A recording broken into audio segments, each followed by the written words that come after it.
Sama ekonomi antara Indonesia dan Tiongkok terutama dalam sektor pertanian ini Adel menjadi sorotan utama dalam upaya memperluas hubungan bilateral di bidang ini gitu ya. Betul. Indonesia misalnya dengan jumlah penduduk yang besar dan kekayaan alam yang melimpah ini membutuhkan pasokan pangan yang memadai untuk memenuhi kebutuhan dasar setiap individu.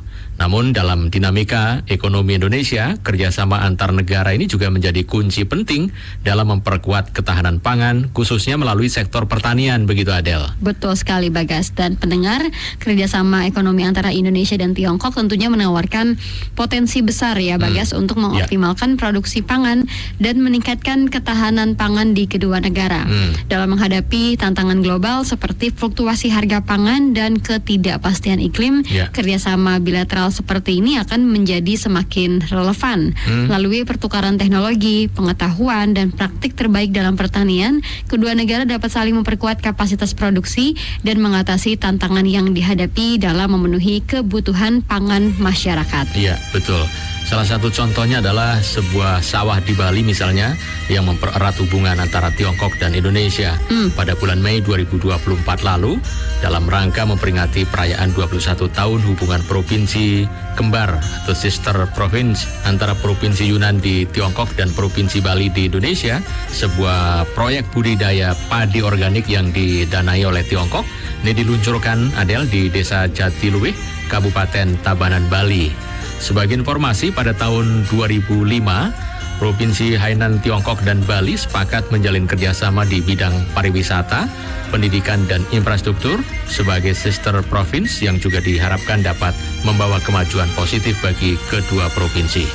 Nah, kesepakatan itu dituangkan dalam nota kesepahaman ataupun MOU. Diharapkan dari kerjasama ini Bali bisa belajar banyak kepada Hainan yang memiliki sistem pertanian teknologi canggih, tetapi tetap ya ramah lingkungan begitu.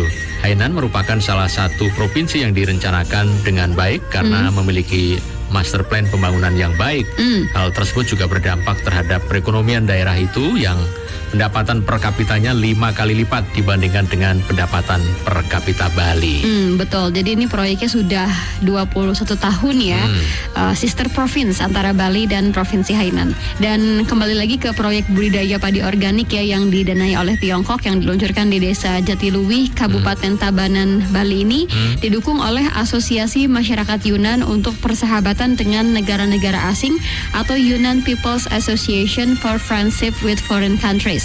Jadi ini sebuah asosiasi yang sering bekerja sama dengan lembaga-lembaga pemerintah dan non-pemerintah baik di dalam maupun di luar Tiongkok untuk mendukung tujuannya dalam memperkuat diplomasi rakyat atau people-to-people diplomacy dan meningkatkan pemahaman antar budaya tentunya ya. Jadi untuk proyek pengembangan padi organik ini pendengar menyediakan benih padi berkualitas tinggi dari Tiongkok, lalu juga ada mesin pertanian skala kecil, hewan ternak serta pelatihan pertanian. Dan proyek ini mencakup area seluas 17 hektar dan sudah memberikan manfaat bagi lebih dari 125 keluarga petani. Sang Junlei, Wakil Direktur Kantor Perwakilan Komersial Yunnan atau Yunnan Commercial Representative Office di Jakarta mengatakan dengan benih yang lebih baik dan pengelolaan lahan yang ditingkatkan, hasil panen rata-rata pun meningkat ya sebesar 12,4% dari 267 kg menjadi 300 kg lebih per miu. Dan para petani pun kini bisa panen 2 hingga 3 kali dalam setahun. Dan pendapatan rumah tangga mereka pun juga meningkat Bagas sekitar 30%. Dan Kepala Desa Jatiluwih, Kawir, mengatakan bahwa program ini tidak hanya membawa teknologi tetapi juga harapan, di mana program ini memberi komunitas desa kepercayaan diri untuk mengembangkan pertanian organik dan juga pariwisata pedesaan. Betul. Nah, tidak hanya di Desa Jatiluwih sebetulnya Adel, proyek kerjasama ini juga diperluas dengan peluncurannya baru-baru ini di Desa Sanganan, Bali pada 16 Mei 2025. Staf ahli Gubernur Bali bidang permukiman dan sarana prasarana wilayah, Cok Bagus Pamayun di Denpasar mengatakan Desa Sanganan Tabanan ini dipilih sebagai lokasi agroekowisata yang juga ditanami padi organik bantuan dari Provinsi Yunnan Tiongkok. Pemerintah Yunnan ingin membantu Pemprov Bali untuk ketersediaan pangan tetap masyarakatnya di Bali sebagai petaninya begitu, tetapi mereka yang membantu dari sisi pendanaannya begitu. Betul. Lalu Jok Pamayun juga mengatakan selain membantu pendanaan, Provinsi Yunnan akan terus membantu mengatur sistem pemanfaatan pertanian organik ini, di mana selain tujuan utamanya mendorong ketahanan dan kualitas pangan masyarakat, juga menjadi agroekowisata. Ya, jadi Pemprov Bali juga melihat bantuan Provinsi Yunnan yang dimanfaatkan di Subak Mertasari, Desa Senganan Tabanan juga dapat membuka peluang lapangan kerja begitu artinya ya. Lalu juga bisa mengembangkan sektor pariwisata berkelanjutan dalam agroekowisata yang ramah lingkungan dan tentunya lebih lanjut mengembangkan desa wisata. Pengembangan infrastruktur pendukung agroekowisata seperti misalnya ada kafe pedesaan dan fasilitas lainnya juga akan meningkatkan daya tarik desa Senganan. Hal ini akan menciptakan lapangan kerja baru bagi masyarakat setempat dan meningkatkan pendapatan mereka. Dengan demikian, kerjasama ini tidak hanya meningkatkan ketahanan pangan, tetapi juga berkontribusi pada pengembangan ekonomi lokal yang berkelanjutan. Ya, betul. Dan Sekretaris Komite Provinsi Yunnan, Wang Ning, menambahkan bahwa pelaksanaan proyek ini tidak hanya membantu petani lokal meningkatkan pendapatan mereka, tetapi juga memberikan contoh nyata kerjasama pertanian antara Indonesia dan Tiongkok yang terutama kedua provinsi begitu. Betul. Nah, bantuan pertanian organik di atas lahan seluas 16,9 hektar itu bukan dipilih sembarangan begitu ya. Betul. Melainkan dengan cermat pemerintah Yunnan juga merangkum serta mendalami begitu.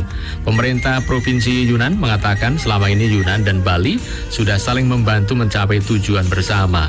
Sehingga Wang Ning memastikan selain pertanian organik, mereka akan menyuntikkan dorongan lainnya dalam upaya meningkatkan pendapatan petani lokal di Bali. Betul. Nah, pendengar, sebagai informasi, Yunnan secara historis merupakan tempat kelahiran budidaya padi di Tiongkok Selatan. Sedangkan Indonesia merupakan produsen beras terbesar ketiga di dunia. Meskipun terpisah jarak, keduanya memiliki tradisi pertanian padi yang sudah mengakar kuat begitu ya. Pengalaman pertanian kedua pihak juga menawarkan banyak hal untuk pertukaran dan pembelajaran timbal balik. Tahun ini guna mendukung diversifikasi pendapatan warga, proyek lanjutan yang dipimpin oleh Yunnan Energy Investment International Engineering Co. diluncurkan juga untuk mengembangkan zona percontohan Eko Agrowisata Bali atau Bali Eko Agritourism Demonstration Zone.